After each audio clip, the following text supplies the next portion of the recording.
Electric வாகனம், செயற்கை நுண்ணறிவு தொழில்நுட்பம், ரோபோட் தயாரிப்பு உள்ளிட்டவற்றில் ஆதிக்கம் செலுத்தி வரும் சீனா, ஐரோப்பிய நாடுகளுக்கு போட்டியாக சொகுசு பயண கப்பல் துறையிலும் பாய்ச்சலை தொடங்கியிருக்கிறது. இது பற்றி விவரிக்கிறது இந்த செய்தி தொகுப்பு.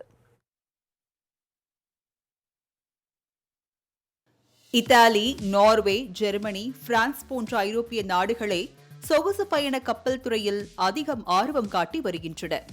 இதனை உடைக்கும் விதமாக முற்றிலும் உள்நாட்டிலேயே உருவாக்கப்பட்ட அடோரா மேஜிக் சிட்டி என்ற முதல் சொகுசு பயண கப்பலை சீனா அண்மையில் உருவாக்கி பயணத்தை தொடங்கியது. இதனைத் தொடர்ந்து அடோரா புளோரா சிட்டி என்ற இரண்டாவது மிகப்பெரிய சொகுசு கப்பலை சீனா உருவாக்கி வருகிறது.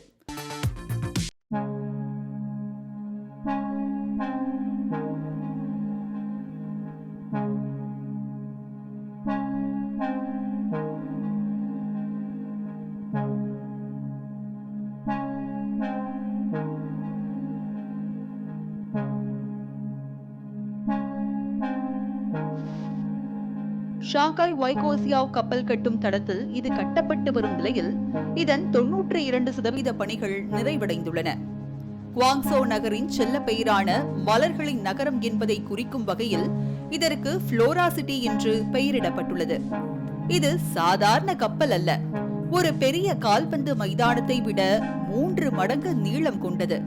சுமார் 341 மீட்டர் நீளம் கொண்ட இக்கப்பலில் 2100க்கும் மேற்பட்ட அறைகள் உள்ளதால் ஒரே நேரத்தில் 5232 பயணிகள் வரை பயணிக்க முடியும் என கூறப்படுகிறது.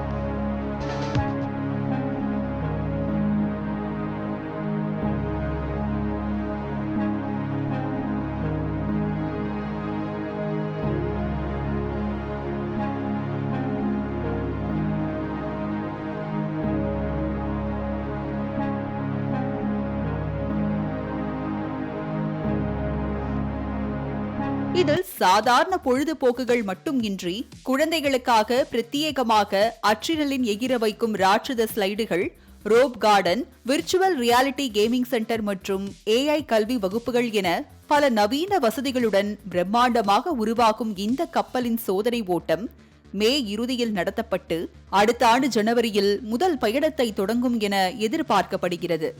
மேற்கத்திய சொகுசு கப்பல்களில் பொதுவாக ஐரோப்பிய உணவுகள் அதிகம் இருக்கும். ஆனால் அடோரா புளோரா சிட்டியில் ஆசிய மற்றும் சீன உணவு வகைகளுக்கு அதிக முக்கியத்துவம் கொடுக்கப்பட்டுள்ளது. இதில் உலகத்தரம் வாய்ந்த பல உணவகங்கள் இருக்கும் என கூறப்படுகிறது.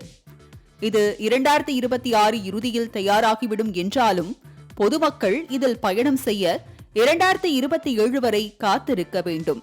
இது தென்கிழக்கு ஆசிய நாடுகளுக்கு குவாங்சோவிலிருந்து தனது முதல் பயணத்தை தொடங்கும்.